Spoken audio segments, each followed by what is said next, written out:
होता है रबर के ट्यूब से डैम बनाया जाता है, तो उससे पानी रोका जाता है। तो ऊपर से जो गाद जिसको सिल्ट कहते हैं वो आती है, तो वो भी सिल्ट जमा होता है, तो सिल्ट का लेवल ऊंचा होता है, नदी का बेड लेवल जो कहते हैं वो भी ऊंचा हो जाता है।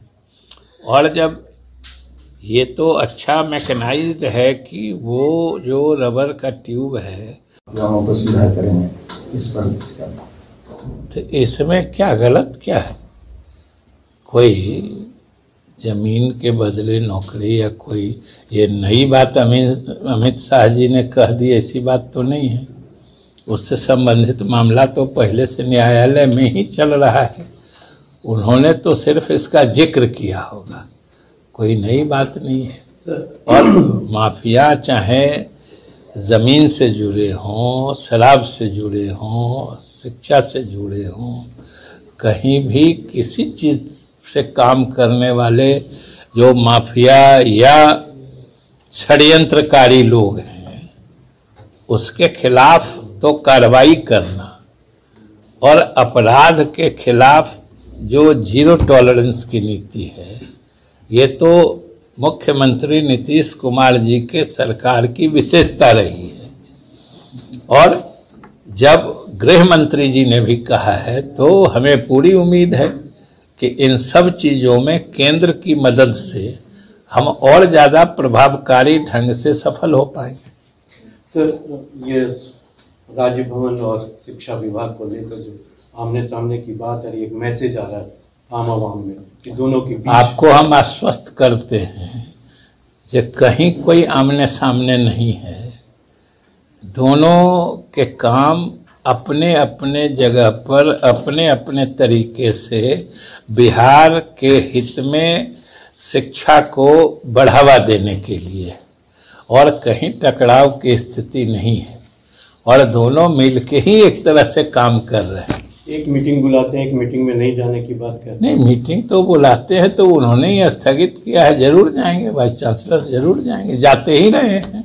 पहले भी, इसके पूर्व भी हम शिक्षा मंत्री थे, उस समय भी अधिकारी बुलाते थे और वाइस चांसलर यानी कुलपतिगण जाते थे। एक जो पत्र भी जारी हो गया कि कुलपतियों के खिलाफ मुकदमा दर्ज किया जाए। कहाँ मुकदमा? और उसकी शिकायत भी कोई मुकदमा कहाँ हुआ है?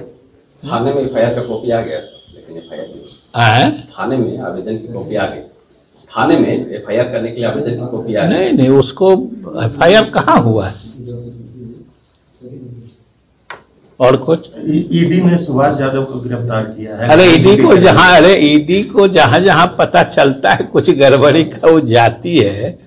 ईडी का जाना अपने आप में कोई बड़ी बात थोड़े है। ईडी को क्या मिला, कैसा केस हुआ, अब कहीं से कोई कुछ उसको पता लगता होगा, कोई आरोप लगाता हो तो जाती होगी। सर, नियोजित शिक्षकों को लेकर के बवाल चल रहा है। कहाँ बवाल चल क्षमता परीक्षा? आप लोग खाली उसको शांत कराइए, बवाल कहीं नहीं रहेगा। आप लोग सरकार का सहयोग करिए।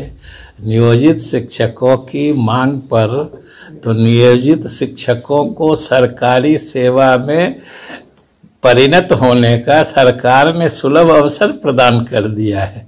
और शुरू में ऑनलाइन परीक्षा की बात थी, फिर हम ही से लोग मिले थे जब हम इस बीच में मंत्री बने, तो उन्होंने कहा कि सर हम लोग तो बहुत पुराने लोग हैं, इसमें से बहुत लोग कंप्यूटर से परिचित उस किस्म से नहीं हैं। तो हमने फिर मुख्यमंत्री जी से बात की और पाठक जी से भी बात की, सबों ने कहा ठीक है सर आप समझते हैं। और हमने 3 बार ऑनलाइन और 2 बार ऑफलाइन, और उन 5 में से तो नियोजित शिक्षकों को एक ही कोई परीक्षा पास करनी है, तो 2 बार कंप्यूटर से अलग भी हो रहा है, 3 बार ऑनलाइन भी हो रहा है। तो इसलिए कहीं कोई नियोजित शिक्षकों को कोई परेशानी नहीं है। और नियोजित शिक्षकों के जो परेशानी थी उनको दूर करने के लिए तो सरकार ने उपाय कर ही